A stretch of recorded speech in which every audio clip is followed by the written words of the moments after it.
मैं सरदार सिंह से आचार्य भूगोल, सम्राट पृथ्वीराज चौहान राजकीय महाविद्यालय बीएम। गुड मॉर्निंग विद्यार्थियों। आज आपको पढ़ाएंगे बीए पार्ट फर्स्ट में प्रैक्टिकल का ग्राफ का दूसरा पार्ट। पहले आपको पढ़ाया था क्लाइमोग्राफ और आज पढ़ाएंगे आपको हिदरग्राफ। देखिए, हिदरग्राफ एक विशेष प्रकार का क्लाइमोग्राफ टाइप होता है जिसमें औसत मासिक तापमान और औसत मासिक वर्षा के मूल्यों को एक्स और वाई कोऑर्डिनेट्स के द्वारा दर्शाया जाता है। ये भी हिदरग्राफ की रचना भी ग्रिफिथ टेलर ने की थी। ये एक ऑस्ट्रेलियन भूगोलवेत्ता थे और इसका तात्पर्य भी यही है हिदरग्राफ का कि किसी स्थान पर वार्षिक वर्षा की मात्रा को हमेशा एक्स अक्ष पर लिया जाता है और टेम्परेचर को वाई अक्ष पर लेते हैं। तो इसमें औसत मासिक तापमान और औसत मासिक वर्षा के आधार पर 12 महीनों यानी जनवरी, फरवरी, मार्च और लास्ट में दिसंबर तक के जो आंकड़े हैं उसको प्रेजेंट किया जाता है।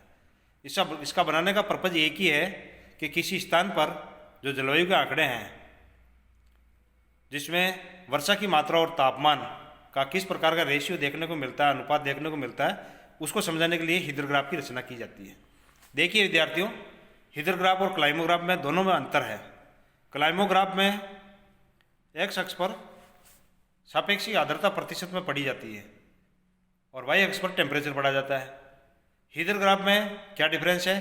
हिदरग्राफ के अंदर एक्स अक्ष पर वर्षा सेंटीमीटर में पढ़ी जाती है न कि आर्द्रता, और वाई अक्ष पर टेम्परेचर पढ़ा जाता है। क्लाइमोग्राफ में कीन, रो, मगी, स्कॉर्चिंग 4 प्रकार की जलवायु को प्रदर्शित किया जाता है। हिदरग्राफ में इस तरह से 4 प्रकार की जलवायु को प्रदर्शित नहीं किया जाता है। ये आपके सामने आंकड़े दे रखे हैं। निम्नलिखित आंकड़ों की सहायता से मेरठ का हिदरग्राफ नहीं है, यूपी के अंदर है।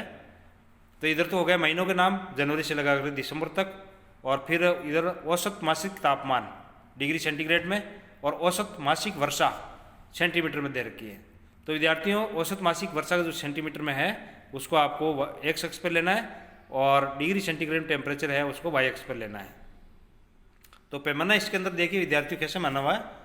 एक्स अक्ष पर 1 सेंटीमीटर बराबर या 2 सेंटीमीटर बराबर 5 सेंटीमीटर वार्षिक वर्षा,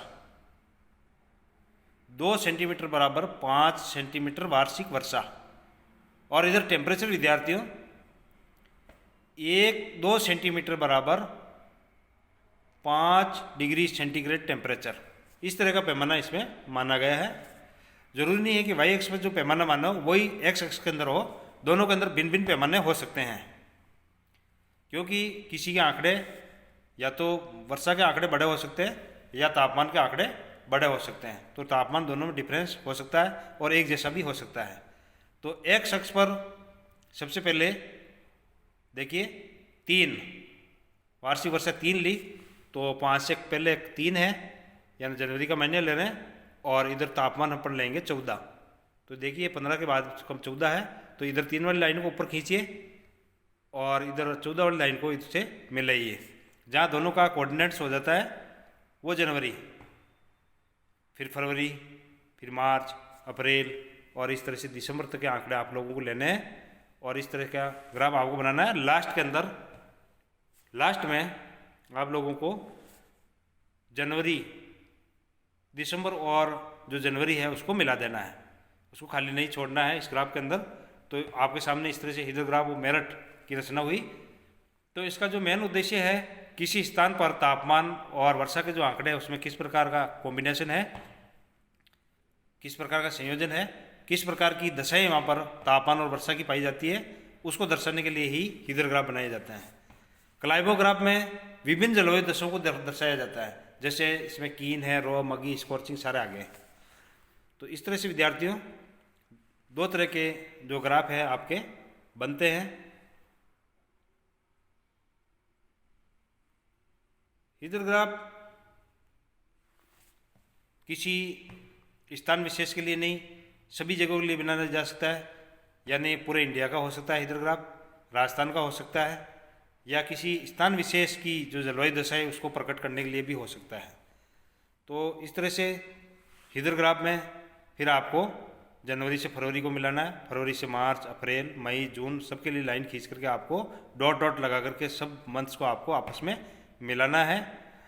एक दूसरे को लाइनें क्रॉस काटें तो कोई प्रॉब्लम नहीं है। आपके सामने ये इस तरह से हिस्टोग्राफ बना हुआ है और इसकी आकृति जरूरी नहीं है कि यहाँ पर जो मेरिट की बनी हुई वैसी की वैसी सब जगह बने।